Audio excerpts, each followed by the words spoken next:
a lot of credit to Arizona, especially the first 10 minutes or 11 minutes was as good as I've seen them this year, or as good as an opponent has played against us. To both ends of the floor, their energy on defense, their shot making. We were really in trouble there, but credit our guys. So Mickey Mitchell did well. Giving us some good minutes when we were struggling, and then Cody hit some big shots to get us back in the game. And it was amazing that we actually had a shot going into halftime to take the lead after everything that went on early in that game. And then I thought it was just a high level start. We started the second half like we start usually the first 4 minutes and got a solid advantage. But I just think overall their size wore on us some, and just the offensive rebounds. We did a better, good job first half. They made a lot of shots too, but they had 9, I believe, in the second half, so that hurt. Some of the tip-ins hurt. Trier's 3 was big late in the game. I thought we left some things out there. We had some chances, whether it was a missed layup or an open 3 or 1 for 6 from the foul line. So there were things like that in a tight game that hurt us in the second half. But overall, you look at the stat sheet, and again, we need to shoot better from 3, 7 for 25. We need to be in the 40s, against one of the better teams in the country to come out with a victory. And then we've hung our hat all year on getting to the free throw line way better than our opponent. So here we go, and it's 27-12. So huge free throw advantage.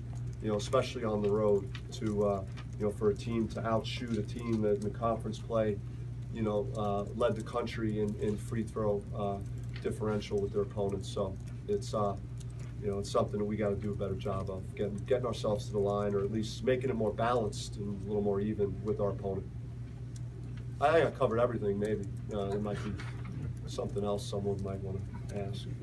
I feel like we emptied the tank, though. We really did. I thought it was an entertaining game to watch. I think it was. I thought it was a high-level game at times. I think both teams competed really hard, and so it was a fun game to be a part of.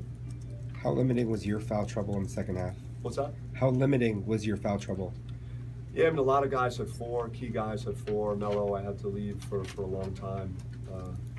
Got to look at the film there on his fouls and try and work with him so I could get him out on the floor longer. Mitchell, same thing. Mickey was playing very well too, so it was disappointing that he couldn't be out on the floor a little more.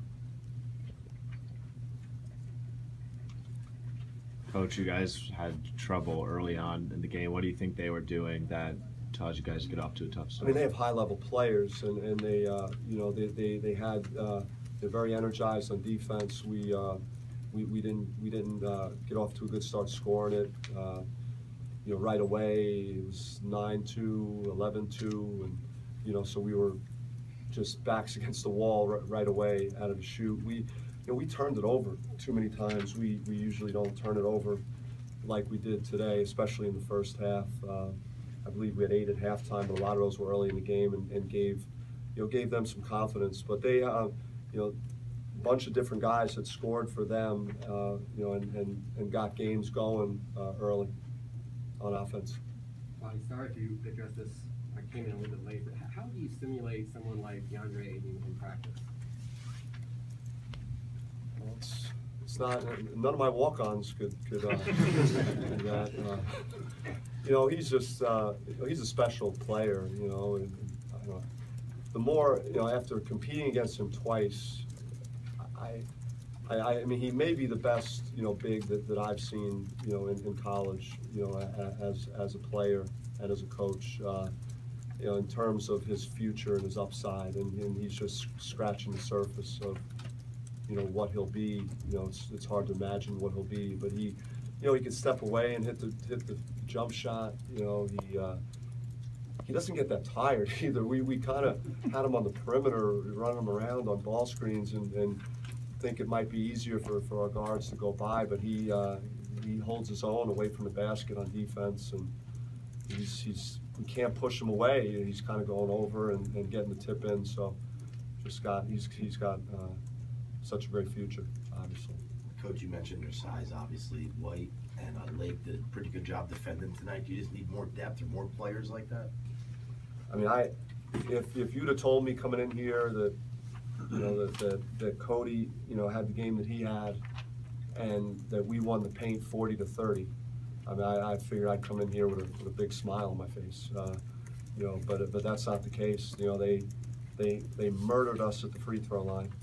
You know, so that really was the difference. It was, you know, they were plus 14 at the free throw line, and you know, some of those were them stepping up and making. You know, they made a better percentage than we did. They, you know, they made 77%, and we, you know, we didn't. You know, like I mentioned, we were 7 for 12, 1 for 6 in the second half when we needed to make those. So in these type of games, that sometimes that's what it comes down to. Thank you, guys.